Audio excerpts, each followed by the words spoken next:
What is sportsmanship? Welcome to Philosopher's Corner. I'm John. What is sportsmanship? Well, sportsmanship is the behavior of athletes in comparison to the ethics of the sport. So it's a moral analysis of how people conduct themselves when they're playing sports with each other.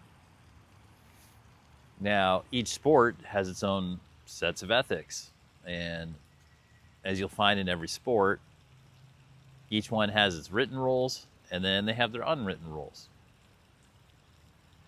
Some sports allow for contact. Some sports don't allow for contact. Some sports allow for intimidation of the opponent, and some sports do not allow for intimidation of the opponent. Sports range from things that are born of violence, like something seemingly as refined as fencing, right? It's two people with swords trying to stab each other, right? Not born of peace, yet has highly defined ethics involved in ways to strike the opponent and ways to act, and they have a whole culture based around it. American football, extremely violent sport. People regularly get severely injured, and historically people have died playing the sport. Also has rules about the nature of the violence, and more to the point, natures of rules regarding the psychological intimidation one is allowed to impose and the spirit with which one plays. Football is a very wide-ranging thing. International football, soccer, of course, famously in international soccer, one of the greatest areas of sportsmanship. I mean, in the modern day, they have problems with the fans, but in terms of the athletes themselves, obviously the thing they're famous for is flopping, pretending to be injured or overplaying contact to try to get a foul called.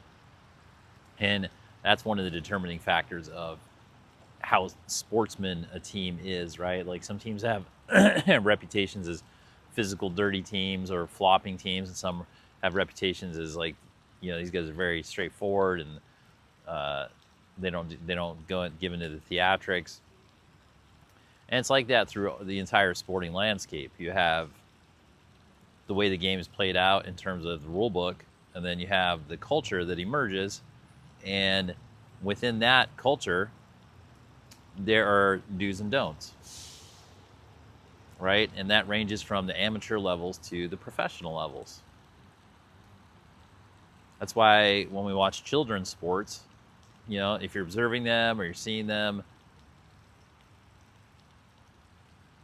a lot of the parents are concerned with the athletic level of the child, but most of the parents, including the ones that are concerned about the athletic level of the child, are predominantly concerned with how the sporting activity develops the character of their child. And really when we're talking about that is sportsmanship. Because when you look at all sports and you realize that sports are sports. There's a game, there's competitors, there's a goal, and there's a winner, and there's a loser. They're all essentially, they're just sports. But what they really have in common is the fact that it's catalyzing interaction between human beings, and it's making them concentrate and value and compete in a way that challenges their self-discipline. It challenges their self-discipline in preparation, during the match, or game or whatever it is, the contest is, and then afterwards. And in the heat of battle, how does one conduct oneself? Because people are watching, and the other athletes are interacting with you. And so in that way, sports ends up being not much more than a character reveal.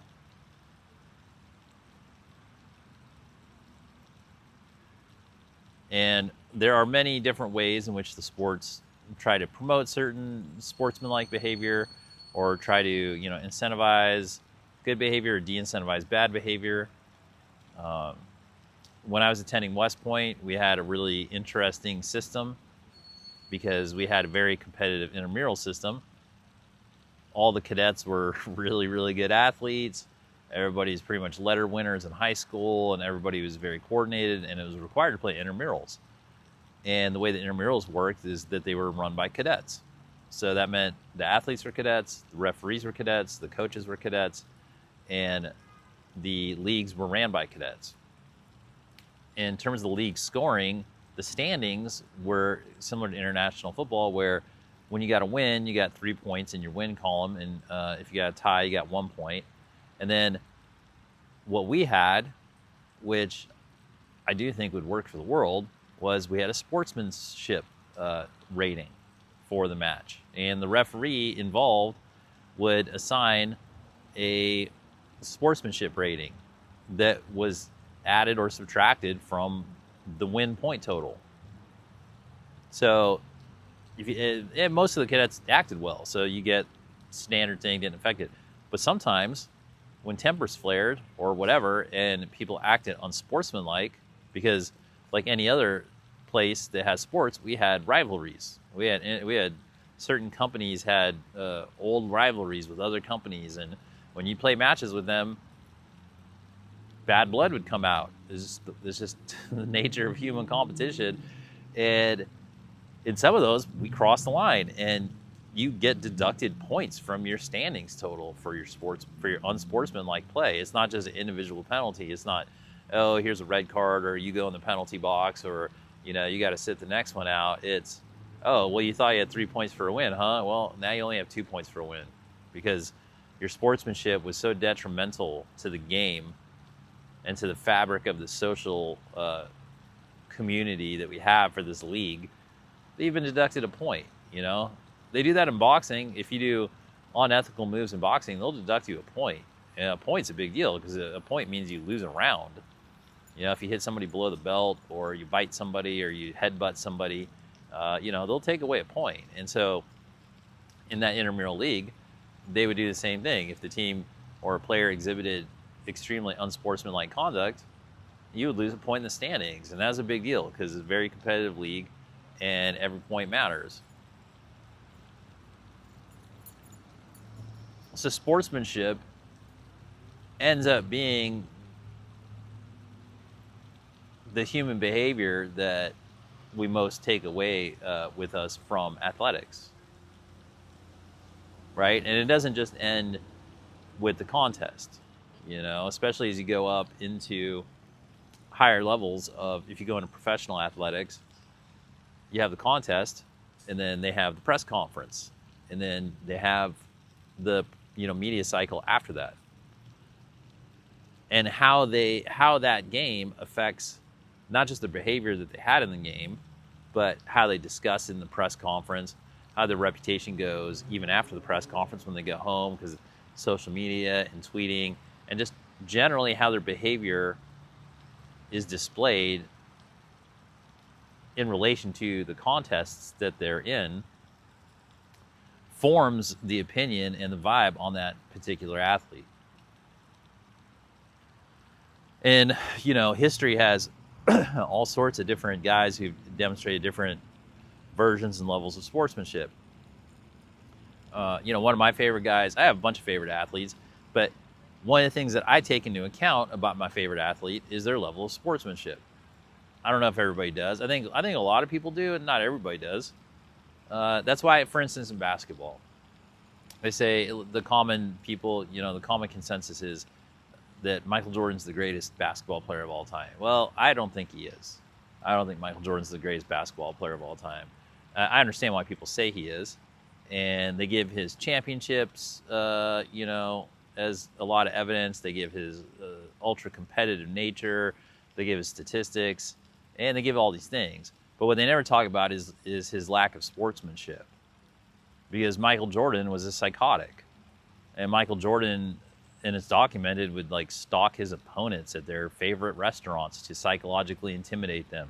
He would verbally and psychologically and physically abuse his own teammates because he didn't feel that they were playing to the standard that would like make him feel good about his chances of winning, right? He would do all these things. And then also when he was on the court, he was absolutely over the line, psychologically intimidating and getting into people's heads and doing all sorts of just really untoward stuff. And he always kept a fine line to try to keep it technically within the rules of the game, and he wasn't the only one doing it.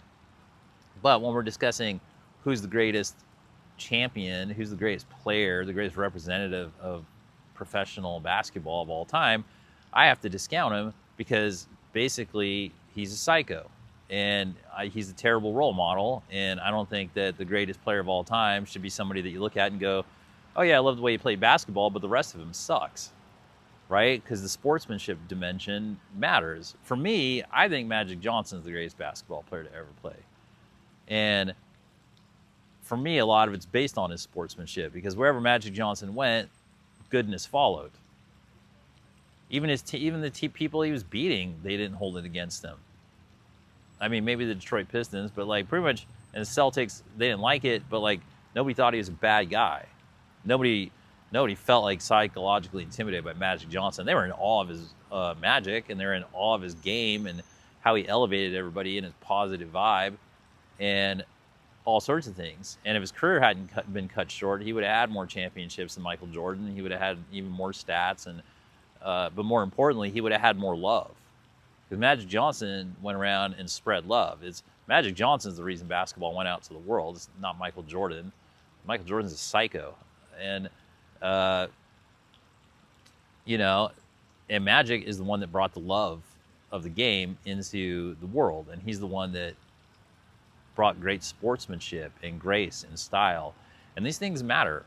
Like, sportsmanship matters. It doesn't, you can win a bunch, but if you're a psycho, who cares, right? Like, in tennis, tennis has a history of great champions who have excellent sportsmanship. They kind of pride themselves on it. And of course, they have their bad boys and they get a lot of attention. But in the long run, people know that, like, that's not how you want to behave. Like, when you have a choice of, we got the fire department here. Let's give this a moment. So, yeah, whatever. So right now, probably greatest consensus tennis players. Yeah, tried to give it a break, couldn't let it. Right now, the greatest tennis player by Grand Slam title total is Novak Djokovic, and he's been conducting himself excellently. My favorite tennis player of all time is Roger Federer, and he's just class all the way around, and his sportsmanship is unparalleled, and he's been an amazing ambassador for tennis. And tennis has a long history of guys, like John McEnroe or whatever, who, brats or whatever, just like people, psychotics who can't control their temper. And that's humored, and that's allowable, and a segment of the population sees themselves in that, and so they exist. But is that the role model? Is that how you want your kid to go? Is that how you want to conduct yourself throughout life? Whether it's sports or business, it's about the behavior that you're witnessing.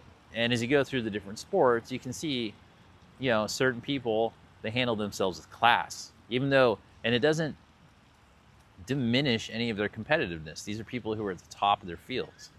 In fact, if anything, great sportsmanship can really just enhance your game. It can really just enhance your game. And it can enhance your skill level and who you are and the respect that goes around you, because people go, oh, that guy's just great, or that girl's just great at whatever the heck they're doing. And they're nice about it. They have grace, they have class. And then they're also awesome at what they're doing.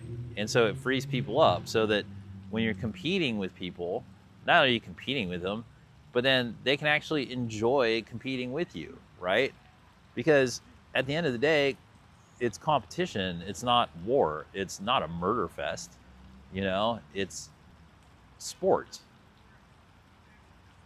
And when you play sports, you're presenting yourself out there, not just your physical abilities. You're presenting who you are out there as a competitor, your strategies, your intuitions, your instincts, and your etiquettes and ethics. So sportsmanship, in the long run, sportsmanship ends up being probably the most important thing that we take away from sports. because it informs our ethics, our character, and allows us to see our behavior while we're under stress in an observable, calibrated manner. So, yeah, what is sportsmanship? It's sports ethics on display. Well, thanks for spending some time here at Philosopher's Corner. I hope you found it helpful, and as always, have fun.